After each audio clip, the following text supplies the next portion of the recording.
Hi, kamusta? Welcome sa ating online Jesus-based Bible study kung saan pag-aaralan natin ang Bible according to the teachings of Jesus. Kumbaga, sasalain natin at hihimay-himayin natin ang lahat ng teachings at doctrines gamit ang Old and New Testament kung ito ba ay tutugma sa mga turo ni Jesus. Bakit importante na salain natin ang mga turo nang naaayon sa turo ni Jesus?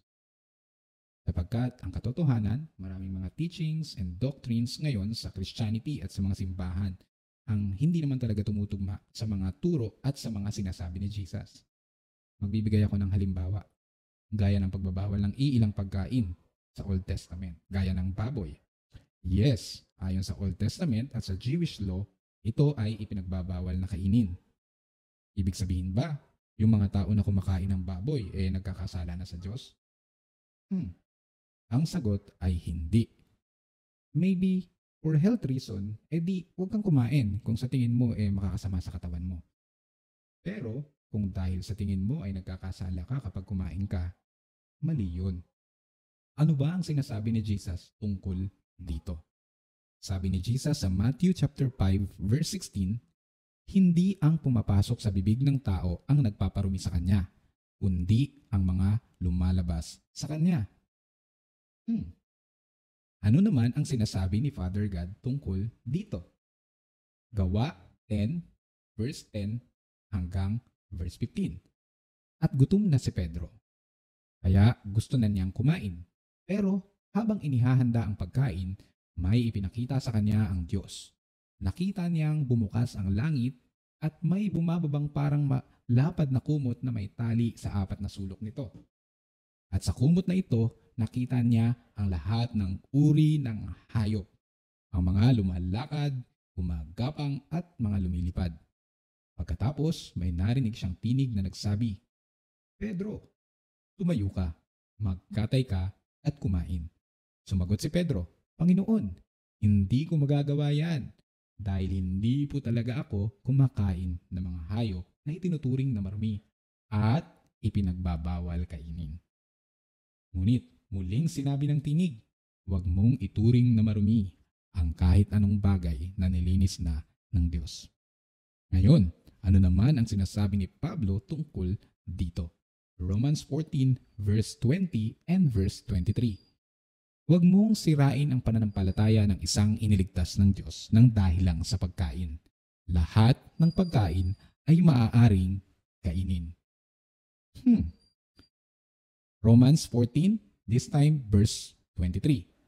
Pero ang sino mang kumakain ng may pag-aalinlangan ay nagkakasala dahil hindi na ito ayon sa kanyang paniniwala. Kung mapapansin natin, si Jesus, si Father God at si Paul, sila na ang nagsasabi na pwedeng kainin ang ilan sa mga pagkain na ibinawal sa Old Testament or sa Jewish food laws as long as ito ay naaayon sa iyong paniniwala. Kumbaga, ang Diyos hindi siya steep, hindi siya dogmatic, no? Hindi steep ang Diyos na dapat ito lang kasi nauunawaan niya na lahat ng tao ay may kanya-kanyang journey ng pag-unawa. Halimbawa, kung sabihin ng pastor na pwedeng kumain ng dugo or Betamax. Ikaw naman, dahil sa sobrang bilib mo sa pastor, kinain mo. Kahit na deep inside ayaw mong kainin. In short, gumagawa ka ng bagay na labag sa iyong kalooban. Yun po yung mali. Another example, sa pagbibigay. Nagbibigay ka nga ng offering, pero deep inside, napipilitan ka lang. Kasi sabi ng pastor, pag di ka nagbigay, isusumpa ka. So kahit maganda yung act ng pagbibigay, pero kung mali naman ang motibasyon, mali pa rin siya. Sabi naman ni Paul sa 2 Corinthians 13 verse 1, sa bibig ng 2 o 3 saksi, ang lahat ng bagay ay mapagtitibay. Sa makatuwid, to establish truths, you need at least 2 to 3 witnesses to support that particular claim or doctrines.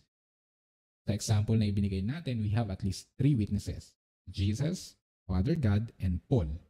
They all agree at nagsasabi na pwedeng kainin yung mga pagkain na ibinawal sa Old Testament. Balik tayo dun sa topic.